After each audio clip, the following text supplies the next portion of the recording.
How does it get empty? It doesn't leak. What happens is it soaks into the wood and it interacts with the air and the atmosphere coming in. It does. But some of it actually evaporates through the wood. It does. Now, when it's in the wood itself, the part that evaporates is actually pulling flavour from the wood.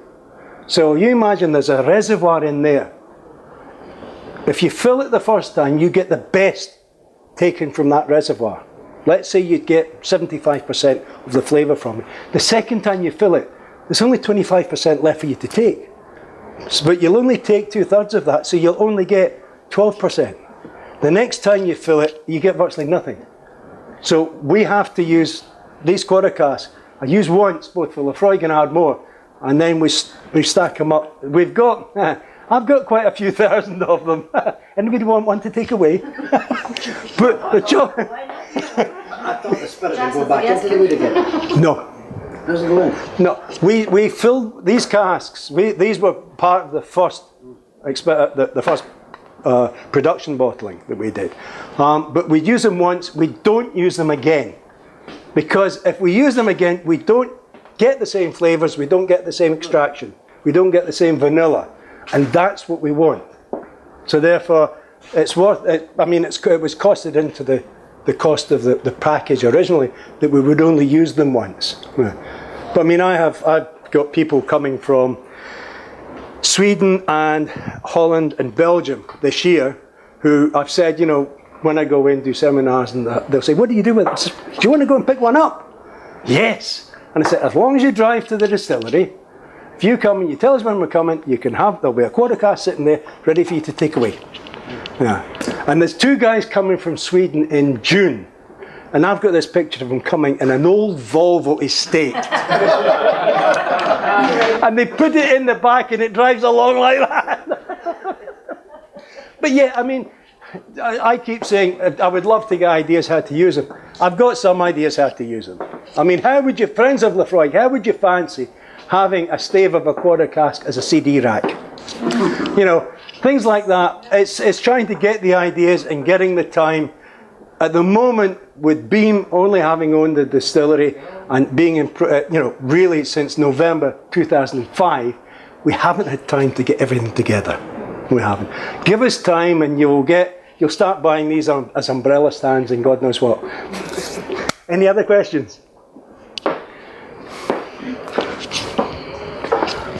Sorry, was it when you were talking about the quarter cask getting made? Is it American oak as well? Yeah, we take when I started it, I actually used Maker's Mark casks. Right. And what happens is you take the cask, you take the hoops off, you take about 1/3 of the staves out, and you make it smaller. Yeah. You cut the head down and put into it. Right? So it's first fill ex bourbon cask. We don't have, for the last couple of years, every Maker's Mark cask has come onto the island, because all our single cask Laphroaig, our single malt Laphroaig, is in Maker's Mark casks. But funnily enough, I said we belong to Beam. Beam are bourbon, so we actually use Beam casks, which again we can guarantee the pedigree of.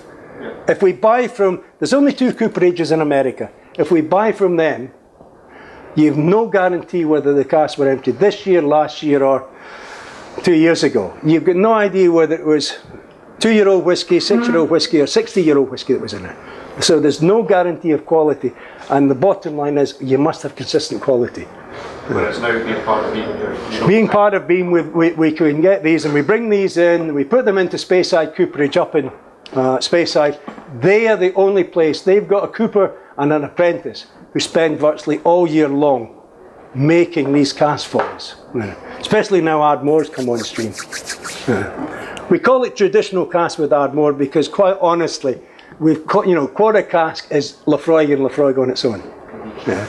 We call it traditional cask with Ardmore. Hello, my darling. Hello, Robert. How are you? I know there are 1 or 2 other companies, actually there's 3 other companies who are getting them made to finish whiskey, right? But they will not claim it comes from quarter cask because we've made it our own. I actually tried to copyright that, I did, but I couldn't. Because it's a generic cask, they said, hard luck. Because I could make money from them. Any other questions? Well, if you haven't, thank you very much for listening to me. I hope you've had a bit of fun and a bit of enjoyment. And please do not leave any glasses with whiskey in. Thank you very much.